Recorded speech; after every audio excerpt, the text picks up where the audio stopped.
Hi everyone. ಇವಾಗಿನ session ಅಲ್ಲಿ I am going to discuss program Newton Gregory forward and backward interpolation. ಈ program ಬಂದು paper 6.1 program 6. ಈ program ಅಲ್ಲಿ ನಿಮಗೆಲ್ಲ ಥಿಯರಿ ಮಾಡಿರೋ ಹಾಗೆ ಒಂದು ಸೆಟ್ ಆಫ್ ಡೇಟಾ ಎಕ್ಸ್ ಮತ್ತು ವೈ ವ್ಯಾಲ್ಯೂಸ್ ಕೊಟ್ಟರೆ, ಈ ಥರ ಎಕ್ಸ್ ಮತ್ತು ವೈ ವ್ಯಾಲ್ಯೂಸ್ ಕೊಟ್ಟರೆ ಆ ವ್ಯಾಲ್ಯೂಸ್ಗೆ ಸಂಬಂಧಪಟ್ಟಂತೆ we are suppose to find a polynomial which fits this particular data, and it will help us to go for interpolation. Interpolation ಅಂದ್ರೆ ಏನು? Finding the values of y for a certain value of x. ಇಲ್ಲಿ 0ಗೆ 1, 1ಗೆ 3, 2ಗೆ 17 ಅಂತ ಕೊಟ್ಟಿದ್ದಾರೆ. ಆದರೆ 0 ಮುಂಚೆ ಏನು, 0 ಮತ್ತು 1 ಮಧ್ಯೆ ಏನಿದೆ y ವ್ಯಾಲ್ಯೂ, 1 ಮತ್ತು 2 ಮಧ್ಯೆ y ವ್ಯಾಲ್ಯೂ ಏನಿದೆ ಅವೆಲ್ಲ ಗೊತ್ತಿರೋಲ್ಲ ಅಲ್ವಾ, ಅದನ್ನು ಕಂಡುಹಿಡಿಯೋದಕ್ಕೋಸ್ಕರ ಇಂಟರ್ಪೋಲೇಷನ್ ಮಾಡಬೇಕು. So we are trying to find out a polynomial. ಆ ಪಾಲಿನಾಮಿಯಲ್ ಏನು ಮಾಡುತ್ತೆ, ಈ ಕೊಟ್ಟಿರೋ set of x and y ವ್ಯಾಲ್ಯೂಸ್ನ ಸ್ಯಾಟಿಸ್ಫೈ ಮಾಡುತ್ತೆ ಆ್ಯಂಡ್ ಮಿಕ್ಕ ವ್ಯಾಲ್ಯೂಸ್ ಆಫ್ ಎಕ್ಸ್ಗೆ corresponding value of y ಕಂಡುಹಿಡಿಯುತ್ತೆ.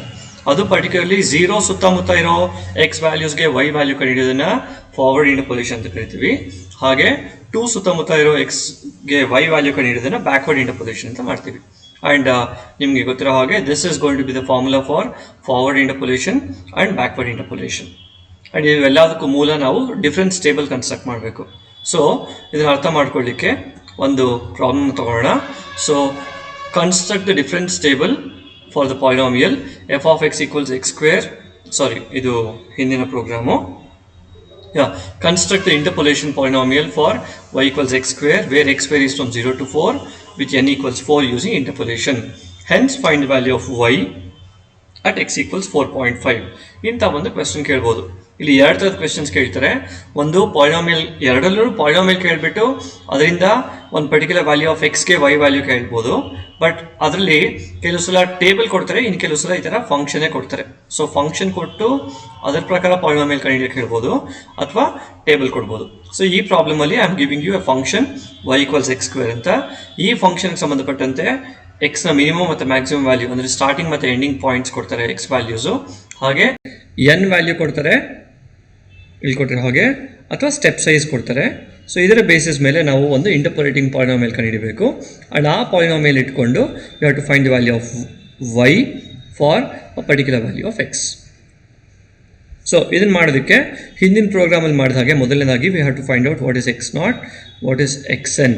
X naught ಅಂದ್ರೇನು? 0 ಸ್ಟಾರ್ಟಿಂಗ್ ಪಾಯಿಂಟ್, ಎಂಡ್ ಪಾಯಿಂಟ್ ಬಂದು ಎಕ್ಸ್ ಎನ್ 4 ಆಗಿರುತ್ತೆ. ಆ್ಯಂಡ್ ಎನ್ 4 ಆಗಿರುತ್ತೆ, ಎಕ್ಸ್ ಎನ್ ಅಂತ ಕರೆಯೋದು ಒಂದೇ, x4 ಅಂತ ಕರೆಯೋದು ಒಂದೇ ಆಗಿರುತ್ತೆ. ಹಾಗೆಯೇ ಎನ್ನು 4 ಆಗಿರುತ್ತೆ. ಸೊ ಎಕ್ಸ್ ನಾಟು, ಎಕ್ಸ್ ಎನ್ನು ಮತ್ತು ಎನ್ ಸಿಕ್ಕಿದ ಮೇಲೆ ಎಚ್ ಕಂಡುಹಿಡಿಯೋದು ನಮ್ಗೆ ಗೊತ್ತೇ ಇರೋದು ಫಾರ್ಮುಲಾ ಇದು. ಈ ಫಾರ್ಮುಲಾ ಏನಿದು basically X equals H equals X N minus X not by N ಆಗಿರುತ್ತೆ. ಸೊ ಎಕ್ಸ್ ಎನ್ 4 ಆಗಿದೆ, 4 ಮೈನಸ್ 0 4/4 1 ಆಗುತ್ತೆ. ಎಚ್ ಯಾಕೆ ಬೇಕು?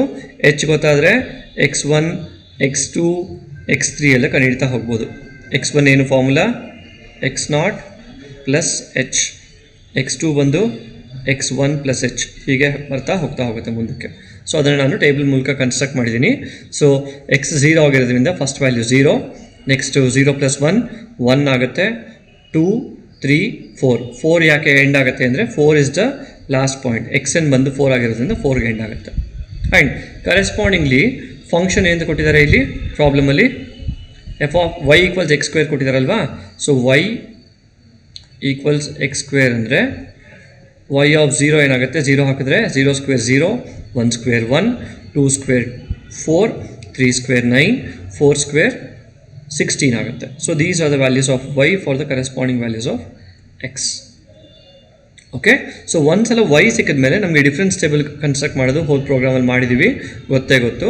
ಬೇಸಿಕಲಿ ಕಾನ್ಸಿಕ್ಯೂಟಿವ್ ವೈ ಐಸ್ನ ಡಿಫ್ರೆನ್ಸ್ ತೊಗೊಳ್ತಾ ಹೋದರೆ ನಮಗೆ first difference, second difference and so on ಸಿಗ್ತಾ ಹೋಗುತ್ತೆ.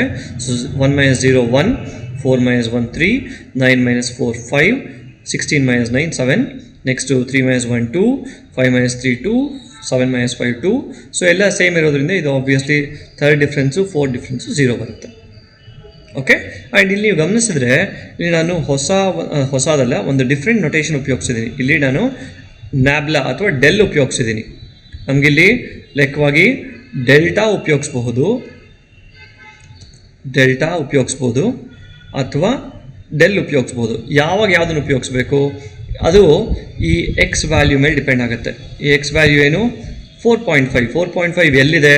ಇಟ್ ಇಸ್ ನಿಯರ್ 4 ಅಂದರೆ towards the end of the table ಇರೋದ್ರಿಂದ ಬ್ಯಾಕ್ವರ್ಡ್ ಇಂಟರ್ಪೋಲೇಷನ್ ಉಪಯೋಗಿಸಬೇಕು. ಹಾಗಾಗಿ ಇದನ್ನು ನಾನು ಡೆಲ್ ಉಪಯೋಗಿಸ್ತೀನಿ ಇಲ್ಲಿ. ಅದೇ ಫಾರ್ವರ್ಡ್ ಇಂಟರ್ಪೋಲೇಷನ್ ಉಪಯೋಗಿಸ್ಬೇಕಂತಿದ್ರೆ ಆವಾಗ ಡೆಲ್ಟಾ ಸ್ಕ್ವೇರ್ ಡೆಲ್ಟಾ ಕ್ಯೂಬ್ ಅಂತ ಬರ್ಕೊಳ್ತಾ ಹೋಗಬೇಕು. ಆ್ಯಂಡ್ ಫಾರ್ವರ್ಡ್ ಇಂಟರ್ಪೋಲೇಷನ್ ಯಾವಾಗ ಉಪಯೋಗಿಸ್ಬೇಕು? ಎಕ್ಸ್ನ ವ್ಯಾಲ್ಯೂ 0 ಸುತ್ತಮುತ್ತ ಇದ್ದರೆ ಆವಾಗ ಫಾರ್ವರ್ಡ್ ಇಂಟರ್ಪೋಲೇಷನ್ ಉಪಯೋಗಿಸ್ಬೇಕು. ಸೊ ಸದ್ಯಕ್ಕೆ ಈ ಪ್ರಾಬ್ಲಮಲ್ಲಿ will have to go for backward interpolation. So ಅದಕ್ಕೆ del square del cube del power 4 construct ಮಾಡ್ಕೊಂಡಿದ್ದೀನಿ. ಅದರ ಪ್ರಕಾರ ನನಗಿಲ್ಲಿ ಫಾರ್ವರ್ಡ್ ಇಂಟರ್ಪೋಲೇಷನ್ ನಿಮಗೆ ಹಿಂದಿನ ಪ್ರೋಗ್ರಾಮಲ್ಲಿ ಎಕ್ಸ್ಪ್ಲೇನ್ ಮಾಡಿದಾಗೆ ಫಸ್ಟ್ ಇನಿಷಿಯಲ್ ವ್ಯಾಲ್ಯೂಸ್ ನಮಗೆ ಮುಖ್ಯ ಆಗುತ್ತೆ ಫಾರ್ವರ್ಡ್ ಡಿಫ್ರೆನ್ಸಲ್ಲಿ. ಇಲ್ಲಿ ಬ್ಯಾಕ್ವರ್ಡ್ ಡಿಫ್ರೆನ್ಸಸ್ಸಲ್ಲಿ ಕೊನೆಯ ವ್ಯಾಲ್ಯೂಸ್ ನಮಗೆ ತುಂಬ ಮುಖ್ಯ ಆಗುತ್ತೆ. ಈ ವ್ಯಾಲ್ಯೂಸ್ ನಮಗೆ ಬೇಕಾಗುತ್ತೆ. ಯಾವುದು? 16, 7, 2, 0, 0. ಆ್ಯಂಡ್ ಇದರ ಡಿನೋಷನ್ಸು ನಿಮ್ಗೆ ಗೊತ್ತಿರಬೇಕು. ಇದು yn ಆಗಿರುತ್ತೆ, ಇದು ಡೆಲ್ yn ಆಗಿರುತ್ತೆ, ಇದು ಡೆಲ್ ಸ್ಕ್ವೇರ್ yn ಆಗಿರುತ್ತೆ, ಹಾಗೆ ಡೆಲ್ ಕ್ಯೂಬ್ yn ಆಗಿರುತ್ತೆ, ಡೆಲ್ ಪವರ್ 4 yn ಆಗಿರುತ್ತೆ. ಯೂಶಲಿ ನಿಮಗೆ depending on the set of data ನಾವು ಎಷ್ಟು ಪಾಯಿಂಟ್ಸ್ ಇರುತ್ತೋ ಅದರ ಒಂದು ಕಡಿಮೆ ಡಿಫ್ರೆನ್ಸಸ್ ಬರುತ್ತೆ ನಿಮಗೆ. ಅಂದರೆ 5 ಪಾಯಿಂಟ್ಸ್ ಇರೋದ್ರಿಂದ 4 ಡಿಫ್ರೆನ್ಸಸ್ ಬರುತ್ತೆ. 3 ಪಾಯಿಂಟ್ಸ್ ಇದ್ದರೆ 2 ಡಿಫ್ರೆನ್ಸಸ್ ಬರುತ್ತೆ. ಅರ್ಥ ಆಗ್ತಿದೆಯಾ? ಓಕೆ, ಸೊ 5 ಪಾಯಿಂಟ್ಸ್ ಇವೆ, 4 ಡಿಫ್ರೆನ್ಸಸ್ ಬರುತ್ತೆ. ಸೊ ಈ ಟೇಬಲ್ ಕನ್ಸ್ಟ್ರಕ್ಟ್ ಮಾಡ್ಕೊಂಡಿದ್ದ ನಂತರ ಮಿಕ್ಕಿದ್ದು ತುಂಬ ಸುಲಭ. ಅಟ್ಲೀಸ್ಟ್ ಮ್ಯಾನ್ಯುಯಲಿ ಮಾಡುವಾಗ ನಮಗೆ ಎಲ್ಲದಕ್ಕೂ ಮೂಲ ಈ ಫಾರ್ಮುಲಾ ಯಾವುದು? y of x equals backward interpolation ಮಾಡ್ತಿರೋದ್ರಿಂದ yn plus p into del yn plus p into p plus 1/2 del square yn and so on, where p is given by x minus xn by h. ಈ formula ನೀವು ನೆನ್ಪಿಟ್ಕೋಬೇಕು.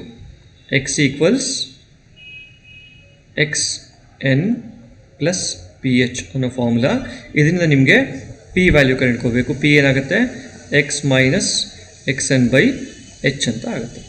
Okay, so ಅದರ ಪ್ರಕಾರ ಇದೆ expression. X ಬಂದು X ಆಗೇ ಇರುತ್ತೆ. Polynomial ಬೇಕಿದ್ದಾಗ ಅದಕ್ಕೆ substitute ಮಾಡೋಕ್ಕೆ ಹೋಗಬೇಡಿ. xn ಬಂದು xn ಏನು? xn ಅಂದರೆ ಲಾಸ್ಟ್ ಪಾಯಿಂಟ್ ಅಂದರೆ 4 ಆಗಿರುತ್ತೆ, ಡಿವೈಡೆಡ್ ಬೈ h ಅಂದರೆ 1 ಆಗಿರೋದ್ರಿಂದ this is going to be x minus 4. ಇದು p ವ್ಯಾಲ್ಯೂ ಆಗಿರುತ್ತೆ. ಓಕೆ, ಸೊ p ಸಿಕ್ಕಿದ ಮೇಲೆ ಈ ಎಕ್ಸ್ಪ್ರೆಷನ್ ಇರೋ ಬರೋದೆಲ್ಲ ಅದನ್ನು ಸಬ್ಸ್ಟಿಟ್ಯೂಟ್ ಮಾಡ್ತಾ ಹೋಗಬೇಕು. ಇದರಲ್ಲಿ ಫಸ್ಟ್ yn ಬೇಕು. yn ಅಂದರೆ 16, ಇಲ್ಲ ಆಗಲೇ ತೋರಿಸಿರೋ ಹಾಗೆ ನಿಮಗೆ ಟೇಬಲಲ್ಲಿ. ಮತ್ತೆ ಟೇಬಲ್ಗೆ ವಾಪಸ್ ಬರ್ತೀನಿ. ಸೊ 16 ಆಗುತ್ತೆ. ನಂತರ p ಬಂದು x ಮೈನಸ್ 4, ಡೆಲ್ yn ಅಂದರೆ 7 ಆಗಿರುತ್ತೆ. ನೆಕ್ಸ್ಟು p ಅಂದರೆ ಮತ್ತೆ x ಮೈನಸ್ 4 ಆಗುತ್ತೆ. p ಪ್ಲಸ್ 1 ಬೇಕು ನಮಗೆ. ಸೊ x ಮೈನಸ್ 4 ಪ್ಲಸ್ 1 ಅಂದರೆ x ಮೈನಸ್ 3/2 ಆಗುತ್ತೆ, ಇಂಟು 2 ಆಗುತ್ತೆ ಇಲ್ಲಿ. ಓಕೆ, ನೆಕ್ಸ್ಟ್ ಆ್ಯಕ್ಚುಲಿ ಇನ್ನೊಂದು ಟರ್ಮ್ ಬರಬೇಕು, ಬಟ್ ಇಲ್ಲಿ ನೀವು ಗಮನಿಸಿದ್ರೆ del cube yn del power 4 yn 0 ಆಗಿರೋದ್ರಿಂದ ಇನ್ನು ಮಿಕ್ಕ ಟರ್ಮ್ಸ್ನ ಬರೆಯೋ ಅಗತ್ಯ ಬರಲ್ಲ. ಸೊ ಇನ್ನೂ ಸ್ಪೆಸಿಫಿಕ್ ಆಗಿ ಬರಿಬೇಕಂತಿದ್ರೆ these are going to be 0 and 0. Okay, so this is the expression. ಇನ್ನು ಚಿಕ್ಕಪುಟ್ಟ ಸಿಂಪ್ಲಿಫಿಕೇಶನ್ ಮಾಡಿಕೊಂಡು ಪಾಲಿನಾಮಿಯಲ್ ಕನ್ಸ್ಟ್ರಕ್ಟ್ ಮಾಡಬೇಕು. ಇನ್ಫ್ಯಾಕ್ಟ್ ನೀವು ಗಮನಿಸಿದ್ರೆ ಕ್ವೆಶ್ಚನಲ್ಲಿ ಅವರೇ ಪಾಲಿನಾಮಿಯಲ್ ಕೊಟ್ಟಿರೋದ್ರಿಂದ y ಈಕ್ವಲ್ಸ್ x ಸ್ಕ್ವೇರ್ ಅಂತ ನಮ್ಗೆ ಅಲ್ಟಿಮೇಟ್ಲಿ ನಮಗೆ ಪಾಲಿನಾಮಿಯಲ್ಲೇ ಬರಬೇಕಾದ್ರಿಂದ ಅದೇ ಪಾಲಿನಾಮಿಯಲ್ ನಮಗೆ ಬರುತ್ತೆ ಇಲ್ಲಿ. ಓಕೆ, ಸೊ ಇಲ್ಲಿ y ಈಕ್ವಲ್ಸ್ x ಸ್ಕ್ವೇರ್ ಅಂತ ಬರುತ್ತೆ. So this is going to be the interpolating polynomial. Polynomial ಸಿಕ್ಕಿದ ಮೇಲೆ ಮಿಕ್ಕಿದ ಕೆಲಸ ತುಂಬ ಸುಲಭ. ಏನು ಮಾಡಬೇಕು? We are suppose to find the value of y at x equals 4.5. So x ಜಾಗದಲ್ಲಿ 4.5 ಹಾಕಿ y ವ್ಯಾಲ್ಯೂ ಕಂಡುಹಿಡಬೇಕು ಅಂದರೆ we are suppose to find out y of 4.5. So y of 4.5 ಏನು? 4.5 the whole square which is gonna to be 20.25. Okay, so ಇದನ್ನು ನಾವು manually ಮಾಡಬೇಕಾಗತ್ತೆ ಹೀಗೆ problem ಕೊಟ್ಟರೆ. ಫೈನ್. ಸೊ ಈಗ ಈ ಪ್ರಾಬ್ಲಮ್ಗೆ ಸಂಬಂಧಪಟ್ಟಂತೆ ಪ್ರೋಗ್ರಾಮ್ ಪಾರ್ಟಿಗೆ ಬರೋಣ. ಪ್ರೋಗ್ರಾಮ್ ಏನು? ಇಲ್ಲಿ ಪ್ರಾಬ್ಲಮ್ ಏನು ಅಂತ ಫಸ್ಟ್ ನೋಡೋದಕ್ಕೆ ಹೋದರೆ ನೀವು ಏನು ಕೊಟ್ಟಿದ್ದಾರೆ? y ಈಕ್ವಲ್ಸ್ x ಸ್ಕ್ವೇರ್ ಕೊಟ್ಟಿದ್ದಾರೆ ಆ್ಯಂಡ್ x ನಾಟ್ 0, xn 4, ಅದ್ರ ಪ್ರಕಾರ n ಈಕ್ವಲ್ಸ್ 4 ಕೊಟ್ಟಿದ್ದಾರೆ. ಸೊ ಇದರ ಬೇಸಿಸ್ ಮೇಲೆ ನಾವು ಪ್ರೋಗ್ರಾಮ್ ಬರೀಬೇಕಾಗುತ್ತೆ. ಪ್ರೋಗ್ರಾಮಲ್ಲಿ ನಾವು ಹಿಂದಿನ ಪ್ರೋಗ್ರಾಮ್ ಮಾಡಿದಾಗೇನೆ ಕಿಲ್ ಆಲ್ ಸ್ಟೇಟ್ಮೆಂಟ್ ಆಗಿರುತ್ತೆ. y ಆಫ್ x ಪಾಲಿನಾಮಿಯಲ್ ಕೊಟ್ಟಿದ್ರೆ y ಆಫ್ x ನ ಏನು ಕೊಟ್ಟಿದ್ದಾರೋ ಅದನ್ನು ಅಸೈನ್ ಮಾಡ್ಕೋಬೇಕು. ಕೋಲನ್ ಈಕ್ವಲ್ಸ್ ಕೊಟ್ಟು ಅಸೈನ್ ಮಾಡ್ಕೋಬೇಕು. x naught 0, xn 4, n equals 4 and ಎಚ್ಗೆ ಅದೇ ಫಾರ್ಮುಲಾ ಆಗಿರುತ್ತೆ. xn minus x naught by n ಆಗಿರುತ್ತೆ. ಆ್ಯಂಡ್ ಇದು f ಕೊಡ್ತೀವಿ. ಈ ನ್ಯೂಮರ್ ಟ್ರೂ ಯಾಕೆ ಕೊಡ್ತಿದ್ದೀವಿ ಅಂದರೆ ನಮಗೆ ಡೆಸಿಮಲ್ಸಲ್ಲಿ ವ್ಯಾಲ್ಯೂ ಬರಬೇಕು ಅನ್ನೋದಕ್ಕೋಸ್ಕರ ಕೊಡ್ತಿದ್ದೀವಿ. ಸೊ ಇಲ್ಲಿ ತನಕ ಬೇಸಿಕ್ ಸ್ಟೆಪ್ಸ್ ನಿಮ್ಗೆ ಗೊತ್ತು, ಏನು ವ್ಯತ್ಯಾಸ ಆಗೋದಿಲ್ಲ. ಓಕೆನಾ? ಸೊ ಈಗ ನಾನು ಮಿಕ್ಕಿದ ಪಾರ್ಟ್ನ ಪ್ರೋಗ್ರಾಮ್ದು ಬಿಟ್ಸಲ್ಲಿ ಎಕ್ಸ್ಪ್ಲೇನ್ ಮಾಡ್ತೀನಿ, ಅರ್ಥ ಮಾಡ್ಕೊಂಡು ಟ್ರೈ ಮಾಡಿ. ಸೊ ಫಸ್ಟ್ ಇದನ್ನು ಎಕ್ಸಿಕ್ಯೂಟ್ ಮಾಡಿ ತೋರಿಸ್ತೀನಿ ನಿಮಗೆ. ಇಷ್ಟು ಎಕ್ಸಿಕ್ಯೂಟ್ ಮಾಡಿದ್ರೆ ಏನು ಬರುತ್ತೆ? ನಮಗೆ 0, 4, 4, 1 ಬಂತು. ಏನಿದೆ 0, y of x x square ಬಂತು, ಎಕ್ಸ್ ನಾಟ್ 0 ಬಂತು, ಎಕ್ಸ್ ಎನ್ 4 ಬಂತು, ಎನ್ 4 ಬಂತು, H1 ಬಂತು ಮ್ಯಾನ್ಯುಯಲಿ ಮಾಡಿದಾಗ. ಓಕೆನಾ?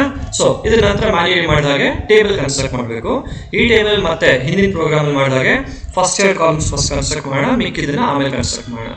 ಸೊ ಅದನ್ನ ಮಾಡೋಕ್ಕೆ ಕೋಡ್ ಏನು, ಮೊದಲ 2 ಕಾಲಮ್ಸ್ ಕನ್ಸ್ಟ್ರಕ್ಟ್ ಮಾಡಲಿಕ್ಕೆ ಹಿಂದಿನ ಪ್ರೋಗ್ರಾಮ್ ಮಾಡಿದಾಗ ಏನು ಮಾಡ್ತೀವಿ, ಇಲ್ಲಿ ಒಂದು ಸ್ವಲ್ಪ ವ್ಯತ್ಯಾಸ ಆಗುತ್ತೆ. ಯಾಕಂದ್ರೆ ಹಿಂದಿನ ಪ್ರೋಗ್ರಾಮ್ ಅಲ್ಲಿ ನಾವು ಏನ್ ಮಾಡಿದ್ವಿ, ವೈ ವ್ಯಾಲ್ಯೂನ ಕಂಡಿತಾ ಹೋದ್ವಿ ಒಂದೊಂದಾಗಿ.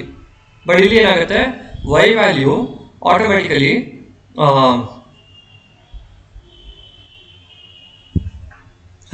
ಸೊ ವೈ ವ್ಯಾಲ್ಯೂ ನಾವೇನ್ ಮಾಡಬೇಕು ಅಂದ್ರೆ ಇಲ್ಲಿ ಕಂಡಿಡ್ಕೊಂಡು ಸಬ್ಸ್ಟಿಟ್ಯೂಟ್ ಮಾಡ್ತಾ ಹೋಗ್ಬೇಕು. ಸೊ ವೈ ಆಫ್ ಎಕ್ಸ್ ಏನಾಗಿರುತ್ತೆ ಅದ್ರ ಪ್ರಕಾರ ಕಂಡಿಡಬೇಕು. ಸೊ ಅದನ್ನ ಕಂಡಿಡಬೇಕು. ಸೊ ಮೊದಲನೇದಾಗಿ ನೋಡಿ, ಇಲ್ಲಿ ಪ್ರಿಂಟ್ ಎಕ್ಸ್ ಅಂದ್ರೆ ಕಾಲಮ್ ಹೆಸರು ಎಕ್ಸ್ ಆಗಿರುತ್ತೆ, ಅಲ್ಲಿಂದ ಎಕ್ಸ್ 0 ಇಂದ ಹಿಡಿದು ಮುಂದಕ್ಕೆ ಹೋಗ್ಬೇಕು.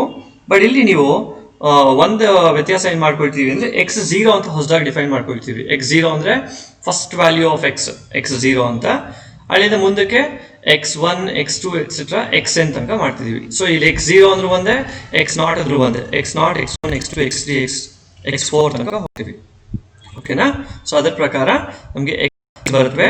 ಏನು ಎಕ್ಸೈಸ್ ನಥಿಂಗ್ ಬಟ್ ಹಿಂದಿನ ವ್ಯಾಲ್ಯೂ ಮತ್ತೆ ಅದಕ್ಕೆ h ಆ್ಯಡ್ ಮಾಡಬೇಕು, ಹಾಗೆ ಡಿಸ್ಪ್ಲೇ ಮಾಡೋದಕ್ಕೆ ಈ ಕಮಾಂಡು. ಸೊ ಇದಿಷ್ಟು ಎಕ್ಸ್ ನ ಡಿಸ್ಪ್ಲೇ ಮಾಡೋದಕ್ಕೆ, ಹಾಗೆ ಇದನ್ನ y ಡಿಸ್ಪ್ಲೇ ಮಾಡೋದಕ್ಕೆ ಉಪಯೋಗ ಆಗುತ್ತೆ. ಸೊ y ಏನು i = 0 to n. ಹಾಗಾಗಿ ಇಲ್ಲಿ dy ಆಫ್ 0, i ಅಂದ್ರೆ ಏನು, 0 ಅಂದ್ರೆ ಡಿಫ್ರೆನ್ಸ್ ಇಲ್ಲದೆ ಇರುವಂಥದ್ದು, ಅಂದ್ರೆ original values of y, they are basically y of x i's ಅಂತ ಕರಿತೀವಿ. ಸೊ ಇಲ್ಲಿ ತನಕ ನಮಗೆ ಏನ್ ಬರ್ತಿದೆ, ಬರೀ ಫಸ್ಟ್ 2 ಕಾಲಮ್ಸ್ ಬರ್ತಿದೆ. ಅದನ್ನ ಡಿಸ್ಪ್ಲೇ ಮಾಡಿ ನೋಡೋಣ ಒಂದ್ಸಲ ಕನ್ಫರ್ಮ್ ಮಾಡ್ಕೊಳ್ಳಿಕ್ಕೆ. ಸೊ ಇಲ್ಲಿ ನೋಡಿ, ಎಕ್ಸ್ ವ್ಯಾಲ್ಯೂಸ್ 0 1 2 3 4, ವೈ ವ್ಯಾಲ್ಯೂಸ್ 0 1 4 9 16. ಇಲ್ಲಿ ತನಕ ಎಕ್ಸ್ ಮತ್ತೆ ವೈ ವ್ಯಾಲ್ಯೂಸ್ ಬಂದು. ಇಲ್ಲಿಂದ ಮುಂದಕ್ಕೆ ನಾವು ಡಿಫರೆನ್ಸ್ ಟೇಬಲ್ ಕನ್ಸ್ಟ್ರಕ್ಟ್ ಮಾಡಬೇಕು. ಸೊ ಡಿಫರೆನ್ಸ್ ಟೇಬಲ್ ಕನ್ಸ್ಟ್ರಕ್ಟ್ ಮಾಡಲಿಕ್ಕೆ ಏನು ಕಮಾಂಡು, ಡಿಫರೆನ್ಸ್ ಟೇಬಲ್ಗೆ ಮತ್ತೆ ಇಲ್ಲಿ ಸಪ್ರೇಟ್ ಆಗಿ ಇಲ್ಲಿಂದ ಮುಂದಕ್ಕೆ ನೋಡೋಣ. ಇಲ್ಲಿ ನೋಡಿ, ಇಲ್ಲಿ ಫಾರ್ j = 1 through n ಅಂದ್ರೆ ನಮ್ಗೆ ಏನ್ ಬೇಕೀಗ, del square, del cube, del power 4 ಬೇಕಲ್ವಾ. ಇವುಗಳಿಗೆ first difference, second difference, third difference, fourth difference ಅಂತ ಕರೆದ್ರೆ, ಆ ಡಿಫರೆನ್ಸ್ಗಳನ್ನ ಡಿನೋಟ್ ಮಾಡೋಕ್ಕೆ dy ಆಫ್ j, i ಅಂತ ಕರಿತೀವಿ. dy ಆಫ್ j, i ಅಂದ್ರೆ j = 1 ಅಂದ್ರೆ ಈ ವ್ಯಾಲ್ಯೂ ಇದೆಯಲ್ಲ, this is going to be dy of 1, 1. ಹಾಗೆಯೇ this is going to be dy of 1, 2. ಹೋದ ಪ್ರೋಗ್ರಾಮ್ ಮಾಡಿದ್ವಲ್ಲ ಅದೇ ತರ, ಬಟ್ ಸಫಿಕ್ಸ್ ಮಾತ್ರ ಒಂಚೂರು ಬದಲಾಗ್ತದೆ, ಅರ್ಥ ಮಾಡ್ಕೊಂಡು ಟ್ರೈ ಮಾಡಿ. ಸೊ ಇದು ಬಂದು dy of 1, 3 and so on. Okay, so ಇಲ್ಲಿ j first difference, second difference ಅವೆಲ್ಲ ಕನ್ಸ್ಟ್ರಕ್ಟ್ ಮಾಡೋಕ್ಕೆ, ಅಂಡ್ ಇಲ್ಲಿ i ಬಂದ್ಬಿಟ್ಟು ಆ ಡಿಫರೆನ್ಸ್ ಅಲ್ಲಿ ಒಂದೊಂದು ಕಾಲಮ್, ಆ ಫಸ್ಟ್ ಡಿಫರೆನ್ಸ್ ಇರೋ ಪ್ರತಿಯೊಂದು ಕಾಲಮ್ ಎಲಿಮೆಂಟು ಕನ್ಸ್ಟ್ರಕ್ಟ್ ಮಾಡಲಿಕ್ಕೆ ಬೇಕಿದೆಲ್ಲ. ಸೊ ಇಲ್ಲಿ ತನಕ ಏನಾಗುತ್ತೆ, ಇರೋಬರೋ ಎಲ್ಲ ಡಿಫರೆನ್ಸ್ ಕಾಂಪ್ಯೂಟ್ ಆಗುತ್ತೆ. ಫೈನ್. ಸೊ ಇದನ್ನು ರನ್ ಮಾಡಿದ್ರೆ ನೋಡಿ, ಮತ್ತೆ ಫಸ್ಟ್ ಡಿಫರೆನ್ಸ್ ಬರುತ್ತೆ 1 3 5 7. ನೋಡಿ ಇಲ್ಲಿ 1 3 5 7 ಬರುತ್ತೆ. ನೆಕ್ಸ್ಟ್ ಸೆಕೆಂಡ್ ಡಿಫರೆನ್ಸ್ 2 2 2 ಬರುತ್ತೆ, 2 2 2. Third difference 0 0, fourth difference 0. Fine. ಇಲ್ಲಿ ತನಕ ನಾವೇನ್ ಮಾಡಿದೀವಿ, ಟೇಬಲ್ ಕನ್ಸ್ಟ್ರಕ್ಟ್ ಮಾಡಿದೀವಿ. ಇಲ್ಲಿಂದ ಮುಂದಕ್ಕೆ ಜಾಸ್ತಿ ಕೆಲಸ ಇಲ್ಲ, ಮ್ಯಾನ್ಯುಯಲಿ ಮಾಡಿದಾಗೇನೆ. ಸೊ ಪಿ ಕಂಡುಹಿಡ್ಕೋಬೇಕು. ಪೀಕ್ ಫಾರ್ಮುಲಾ ಏನು, ಇಲ್ಲಾಗಲೇ ಬರ್ದಾಗೆ ನಾನು x - xn/h ಅಲ್ವಾ. ಇಲ್ಲಿ ಒಂದು ದೊಡ್ಡ ವ್ಯತ್ಯಾಸ ಏನು ಅಂದ್ರೆ, ಸ್ಮಾಲ್ ಎಕ್ಸ್ ಬದಲು ಕ್ಯಾಪಿಟಲ್ ಎಕ್ಸ್ ಬರ್ಕೊಳ್ತೀವಿ ಪ್ರೋಗ್ರಾಮಲ್ಲಿ. ಯಾಕೆ ಕ್ಯಾಪಿಟಲ್ ಎಕ್ಸ್ ಅಂದ್ರೆ, ಸ್ಮಾಲ್ ಎಕ್ಸ್ ಅನ್ನೋದನ್ನ ಎಕ್ಸ್ ಐಸ್ ನ ಡಿನೋಟ್ ಮಾಡೋದಕ್ಕೆ ಉಪಯೋಗಿಸಿದೀವಿ. ಸೊ ಮತ್ತೆ ಸ್ಮಾಲ್ ಎಕ್ಸ್ ಕೊಟ್ಟರೆ ಇದಕ್ಕೆ ಅರ್ಥ ಆಗಲ್ಲ, ಹಾಗಾಗಿ ಕ್ಯಾಪಿಟಲ್ ಎಕ್ಸ್ ಕೊಡ್ತಿದೀವಿ. Fine. So capital x - xn/h ಅಂತ ಕೊಡ್ತಿದೀವಿ. ಅಂಡ್ ಈ ಫಾರ್ ಲೂಪ್ ನೀವು ಅರ್ಥ ಮಾಡ್ಕೊಳ್ಳೋದು ತುಂಬಾ ಮುಖ್ಯ ಆಗುತ್ತೆ. ಏನ್ ಈ ಫಾರ್ ಲೂಪ್ ಹೇಳ್ತಿರೋದು, for first of all y 0 ಅಂತ ಕನ್ಸ್ಟ್ರಕ್ಟ್ ಮಾಡ್ಕೊಳ್ತಿದೀವಿ. ಸೊ ಇದನ್ನು ನಿಮ್ಗೆ ಎಕ್ಸ್ಪ್ಲೈನ್ ಮಾಡ್ತೀನಿ ನೋಡಿ. ಇಲ್ಲಿ y 0 ಅಂತ ಫಸ್ಟ್ ಹೊರಟಿದ್ದೀನಿ, y = 0 ಅಂತ. ನೆಕ್ಸ್ಟ್ ಏನ್ ಮಾಡ್ತಿದ್ದೀನಿ, ಫಾರ್ ಲೂಪ್ ಅಲ್ಲಿ i ಫ್ರಮ್ 1 to n ಹಾಕ್ತಿದ್ದೀನಿ. ಸೊ i = 1 ನೋಡೋಣ ಏನಾಗುತ್ತೆ ಅಂತ. i = 1 ಹಾಕಿದಾಗ ಏನಾಗುತ್ತೆ, y ಈಕ್ವಲ್ಸ್ ಇದ್ರ ಪ್ರಕಾರ ಏನಿದೆ ಇಲ್ಲಿ program, y = y plus binomial. y plus ಅಂದ್ರೆ y ಈಕ್ವಲ್ಸ್ ಮುಂಚಿನ ವ್ಯಾಲ್ಯೂ y ಏನಾಗಿತ್ತು 0 ಪ್ಲಸ್ ಬೈನಾಮಿಯಲ್ ಆಫ್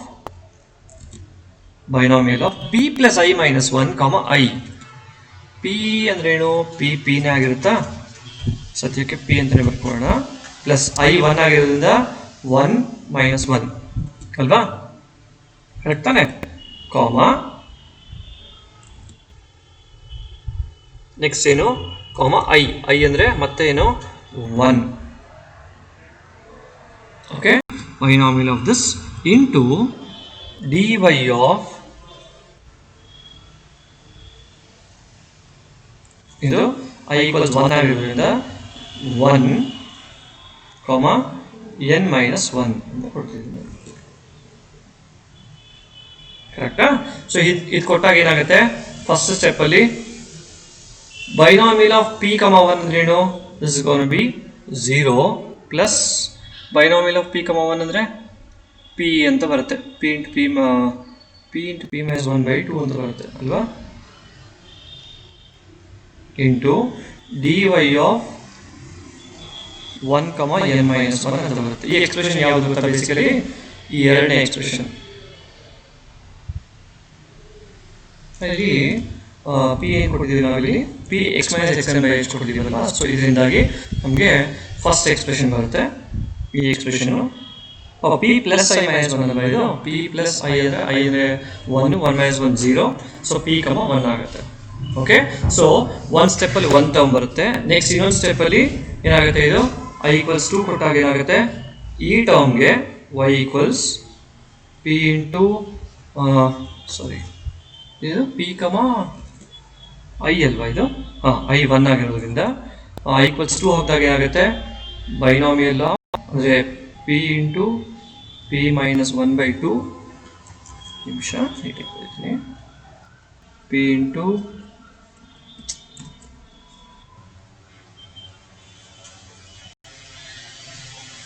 ಇದು ಪಿ ಪ್ಲಸ್ 1/2 ಅನ್ಸುತ್ತೆ, ಅದೊಂದು ಸ್ವಲ್ಪ ವೆರಿಫೈ ಮಾಡ್ಕೊಳ್ಳಿ ಆಮೇಲೆ, ಇಂಟು dy ಆಫ್ 1 ಕಮ n ಮೈನಸ್ 1 ಪ್ಲಸ್, ಯಾಕಂದರೆ y ವ್ಯಾಲ್ಯೂ ಇದಾಗಿರುತ್ತೆ ಈಗ, ಪ್ಲಸ್ ಪಿ ಐ ಈಕ್ವಲ್ಸ್ 2 ಹಾಕಿದ್ರೆ ಏನಾಗುತ್ತೆ, ಬೈನಾಮಿಯಲ್ ಆಫ್ ಪಿ ಪ್ಲಸ್ 2 ಆಗುತ್ತೆ. ಕರೆಕ್ಟಾ? ಸರಿ ತಾನೆ, ಪಿ ಪ್ಲಸ್ 2 ಮೈನಸ್ 1 ಕಾಮ 2 ಆಗುತ್ತೆ. So that is gonna be, so that is binomial of p plus 1 comma 2 ಆಗುತ್ತೆ. ಓಕೆ, ಅದ್ರ ಪ್ರಕಾರ this will be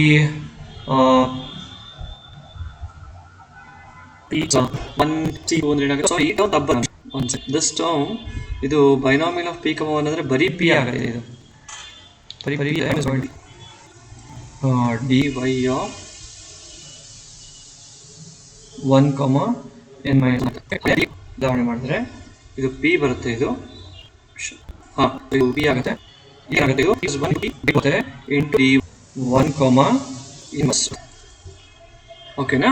so basically ಇದು ಬಂದು ನಮ್ಮ ಎಕ್ಸ್ಪ್ರೆಷನ್ ಅಲ್ಲಿ ಮೊದಲನೇ ಟರ್ಮ್ ಆಗಿರುತ್ತೆ, ಅಂದರೆ ಈ ಟರ್ಮ್ ಆಗಿರುತ್ತೆ, ಆಯ್ತಾ. ಹಾಗೆಯೇ ನೆಕ್ಸ್ಟ್ ಈ ಟರ್ಮ್ ಬಂದ್ಬಿಟ್ಟು ನೆಕ್ಸ್ಟ್ ಟರ್ಮ್ ಆಗುತ್ತೆ, ಹಾಗೆ ಮುಂದಕ್ಕೆ ಹೋಗ್ತಾ ಹೋಗುತ್ತೆ. ಓಕೆ, ಸೊ ಹೋಗ್ತಾ ಹೋಗ್ತಾ ಒಂದೇ ಟರ್ಮ್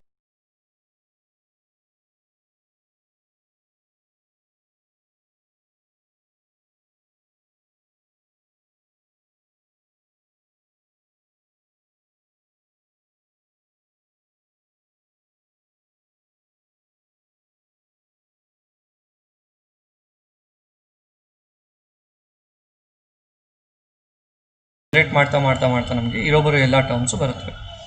ಅರ್ಥ ಆಯ್ತಾ? ಸೊ ಇದು ಈ ಪಾರ್ಟ್ ನೀವು ಜಾಸ್ತಿ ತಲೆ ಕೆಡಿಸ್ಕೊಳ್ಳೋ ಅಗತ್ಯ ಇಲ್ಲ, ಈ ಎಕ್ಸ್ಪ್ರೆಷನ್ ಪಾರ್ಟು. ಸೊ ಈ ಎಕ್ಸ್ಪ್ರೆಷನ್ ಇಲ್ಲೇನಿದೆಯೋ ಎಕ್ಸ್ಪ್ರೆಷನ್ನು ಇದೇ ನೀವು ನೆನ್ಪಿಟ್ಕೊಂಡ್ರೆ ತುಂಬ ಸುಲಭ ಆಗುತ್ತೆ. ಓಕೆ, ಸೊ ಅದಲ್ಲ, ಈ ಟರ್ಮ್ ಈ ಎಕ್ಸ್ಪ್ರೆಷನ್ ನೆನ್ಪಿಟ್ಕೊಂಡ್ರೆ ಸುಲಭ ಆಗುತ್ತೆ ನಿಮಗೆ. ಫೈನ್. ಸೊ ಇಷ್ಟಾದ ನಂತರ ಜಾಸ್ತಿ ಕೆಲಸ ಇಲ್ಲ, ಏನು ಮಾಡಬೇಕು, ಪ್ರಿಂಟ್ ದ ಇಂಟರ್ಪೋಲೇಟಿಂಗ್ ಪಾಲಿನಾಮಿಯಲ್ಸ್ ಅಂತ ಕೊಟ್ಬಿಟ್ಟು y ಅಂತ ನಮ್ಗೆ ಇಲ್ಲಿ y ಏನು ಬಂದಿರುತ್ತೋ ಅದೇ ಪಾಲಿನಾಮಿಯಲ್ ಆಗುತ್ತೆ, ಸೊ ಡಿಸ್ಪ್ಲೇ ಕೊಟ್ಟು ರನ್ ಮಾಡಬೇಕು. ಓಕೆ, ಒಂದು ಸಣ್ಣ ಕರೆಕ್ಷನ್ನು, ಆ್ಯಕ್ಚುಲಿ i = 0 ಟು ಏನಾಗಬೇಕು, ಯಾಕಂದರೆ ಇಲ್ಲಿ i = 0 ಅಂತ ಹಾಕಿದಾಗ ಏನಾಗುತ್ತೆ, ಇಲ್ಲಿ i = 0 ಅಂತ ಹಾಕಿದಾಗ binomial of p plus 0 minus 1 ಕಾಮ 1 ಅಂತ ಆಗುತ್ತೆ ಅಲ್ವಾ. ಫೈನ್. ಸೊ ಅದರ ಪ್ರಕಾರ ನಮಗೆ ಇಲ್ಲಿ ಎಕ್ಸ್ಪ್ರೆಷನ್ ಬದಲಾಗುತ್ತೆ. ಹಾಗಾಗಿ ನಮಗೆ ಈ ಪಾಲಿನಾಮಿಯಲ್ ಬರುತ್ತೆ. ಸೊ ಇಂಟರ್ಪೋಲೇಟಿಂಗ್ ಪಾಲಿನಾಮಿಯಲ್ ಇಷ್ಟಾಗಿರುತ್ತೆ, ಅದ್ರ ಪ್ರಕಾರ ಎಕ್ಸ್ ವ್ಯಾಲ್ಯೂ ಬಂದು ಹೀಗೆ ಬರುತ್ತೆ. ಓಕೆನಾ? So equal 0 to n 1 to n ಒಂದ್ಸಲ ವೆರಿಫೈ ಮಾಡಿ ನೋಡಿ ನಿಮ್ಮ ರೆಕಾರ್ಡಲ್ಲಿ, ಇನ್ನೊಂದ್ಸಲ ಕನ್ಫರ್ಮ್ ಮಾಡ್ಕೊಳ್ಳಿ. So this is going to be the program for finding the interpolating polynomial. And polynomial ಸಿಕ್ಕಿದ ಮೇಲೆ ಕರೆಸ್ಪಾಂಡಿಂಗ್ ವ್ಯಾಲ್ಯೂ ಆಫ್ ವೈ ಕಂಡುಹಿಡಿಯೋದು ತುಂಬ ಸುಲಭ. Value of y is given by y of X.